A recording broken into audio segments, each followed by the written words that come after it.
पूरे देश में एसआईआर को लेकर ऐसा बवाल छिड़ा कि विपक्ष ने सड़क से लेकर संसद तक जमकर हंगामा काटा। बिहार से लेकर पश्चिम बंगाल तक जोरदार राजनीति गरमाई। वहीं इसी बीच चुनाव आयोग ने कहा कि एसआईआर का फॉर्म भरना बेहद जरूरी है।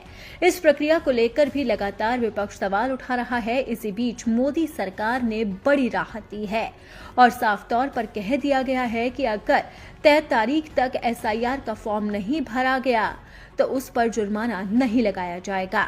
दरअसल मतदाता सूची के विशेष गहन पुनरीक्षण यानी कि एसआईआर की अंतिम तारीख 4 दिसंबर बेहद नजदीक है।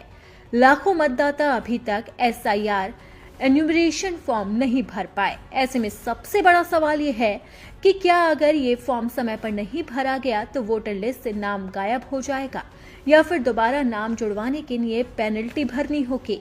चलिए जानते हैं कि सरकार ने किस तरह से लोगों को बड़ी राहत दी है। दरअसल पश्चिम बंगाल में एसआईआर फॉर्म भरने की अंतिम तिथि 4 दिसंबर है। अगर आप इस दौरान किसी कारणवश अपना नाम नहीं जुड़वा पाते तो चिंता करने की कोई जरूरत नहीं है, लेकिन सतर्क रहने की पूरी जरूरत है। चुनाव आयोग ने ये साफ कर दिया है कि फॉर्म न भरने पर कोई जुर्माना या कोई भी कानूनी पेनल्टी नहीं लगेगी।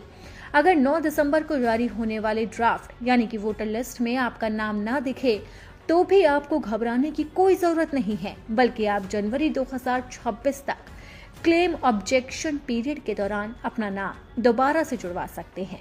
अगर आप पश्चिम बंगाल के वोटर हैं और आपका नाम पिछली वोटर लिस्ट में था लेकिन आपने फॉर्म नहीं भरा है या बीएलओ आपसे संपर्क नहीं कर पाए और आपका नाम एसआईआर कॉम्पेटेबल लिस्ट में नहीं है तो आपके खिलाफ कोई कार्रवाई नहीं होगी। हालांकि वेरिफिकेशन के लिए आपको नोटिस मिल सकता है। अगर किसी कारणवश आपका नाम ड्राफ्ट लिस्ट से गायब हो जाता है तो ऐसे में आपको इलेक्टोरल रजिस्ट्रार ऑफिस से जांच शुरू करवा सकते हैं और क्लैरिफिकेशन मांगने के लिए नोटिस भी भेजा जा सकता है। ड्राफ्ट लिस्ट में नाम न होने की स्थिति में आप क्लेम और ऑब्जेक्शन पीरियड के दौरान जनवरी 2026 तक अपनी डिटेल्स जमा करवा सकते हैं। आप चाहे तो इलेक्शन कमीशन ऑफ इंडिया की वेबसाइट से फॉर्म 6 का इस्तेमाल कर अपना नाम भी जुड़वा सकते हैं। यानी कि साफ है कि चुनाव आयोग ने जनता को बड़ी राहत दी है और ऐसे में अब उन पर पेनल्टी नहीं लगेगी। अगर आप 9 दिसंबर के बाद एसआईआर के लिए आवेदन करते हैं तो आपको अपनी एलिजिबिलिटी कंफर्म करने के लिए इलेक्टोरल रजिस्ट्रेशन ऑफिसर के सामने हियरिंग में शामिल होना होगा।